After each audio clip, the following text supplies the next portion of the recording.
Hello everyone, and welcome to Hill Street. Today's story is, I'm a forensic pathologist, and I'm crying for help, by the horror architect. If you end up enjoying this story, please leave a like. And if you enjoy hearing stories from me, please subscribe and become a resident of Hill Street, and let me know how I'm doing in the comments. Now, let's get to this nightmare. I'm not insane. At least, that's what I keep telling myself. It's perfectly normal to be afraid of the dark, the dead that lingers in the dark. I'm not usually one to question my sanity, but as I sit here in the parking lot of a closed retail store, rain pattering on my windshield, the only thing I can really question is my sanity. I'm a forensic pathologist, and I worked my ass off to get here. Damn proud of where I am. The only real downside to the job is I spend most of my time in the morgue, and for the hospital I'm at, well, for most hospitals usually, it's in the basement. You see, I don't really have a problem with that. The dead are dead. I find that being able to provide closure to the families of the deceased is fulfilling. You don't know how much of a long way just being able to provide a why to the death of a daughter, a mother, a son, a father goes. And that's what I do. The only real issue with the place is it hasn't seen a fresh paint job in at least 100 years. So everything is a bit dated. It also has that consistent smell of formaldehyde, which I can only describe as burnt vinegar, but the place provides for the job, and that's all that really matters. My day usually starts with the body. I perform the autopsy, examine it, do the paperwork, CT scan. This means I usually spend at least half the day in the morgue, and the rest of it in the opposite room separated by a hallway and double doors. The office room is laid out so that I can peer through the window of the doors and have a view of the morgue. My technician is usually still working when I file the reports, so it's helpful to still have an idea of what's going on should I need to go inside. That's a peer into my life for the past 5 years, not accounting for the decade of study before that. And after what happened, and what is continuing to happen, I question if this life is still for me. I've been assigned to afternoon duty for a while now. It usually starts around 4 p.m. and ends at about 2 a.m. So I'm in the morgue until the late hours of the night. And although my morgue technician is usually with me, I often stay later than they do in order to file the reports. Without them there, the only noise that fills the room is the strong, persistent buzz of the incandescent light bulb, which gives me the ability to see. Yesterday was a particularly difficult start to the day. My technician, Ned, was late, and that had placed the job of the body preparation and the autopsy to myself. This set me back hours, and when he finally arrived at 6 p.m., I was in the middle of the autopsy. I remember being mad, but I was relieved that he had shown up at all. The rest of the day after that was fairly normal, except at around 1 a.m., Ned began to feel a bit ill. Considering we are amidst a pandemic, I requested that he go home for the day, as all I had left to do was store the body and file the reports. While wheeling the body down the hallway to the storage room, I saw Ned walking towards me.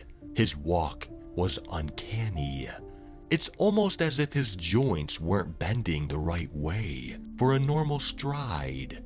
He walked right past me without a single look in my direction. The exit to the morgue and the main hospital floor is opposite the storage room, so I wondered why he was even coming from this way at all. Didn't think much about it though. I stored the body, went to my office, and settled in for a particularly late night. About 30 minutes in, I realized I had forgotten a report in the lab. Going to the lab from my office allows you to have a view into the hallway.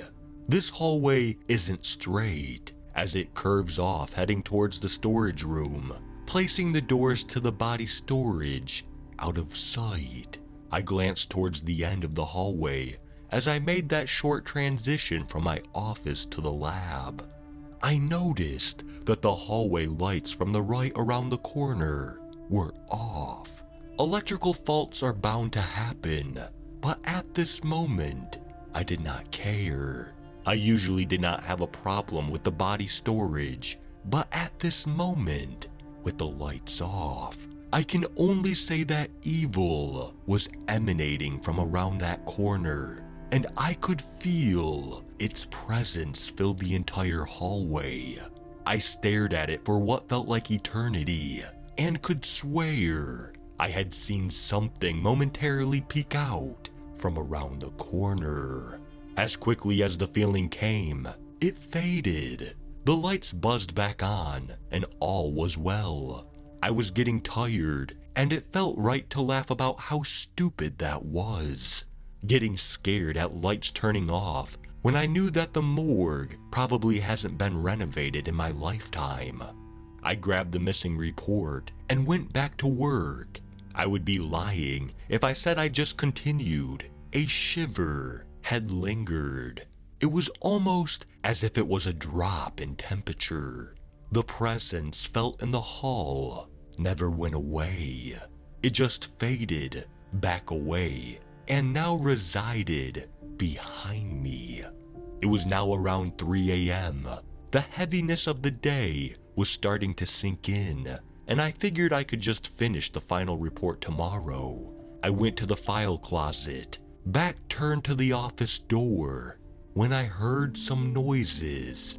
The noises were soft at first, but they eventually grew louder. The unmistakable thumps of someone walking along the tiled floor, sounding as if the feet were soaked.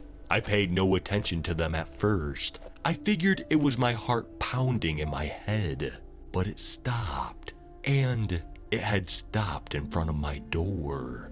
Evil emanated from behind me, the same evil felt in the hallway earlier that night. I was scared, truly in fear, but I could not help but turn around. The only thing I could see through my office door was that the lab lights were off and something was shuffling around inside it. For a brief second, it looked at me. Its face looked like Ned's, but its eyes, well, it had none.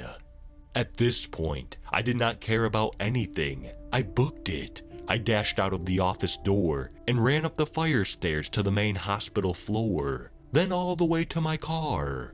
I could hear something behind me for that entire time, chasing, its footsteps matching mine with every stride.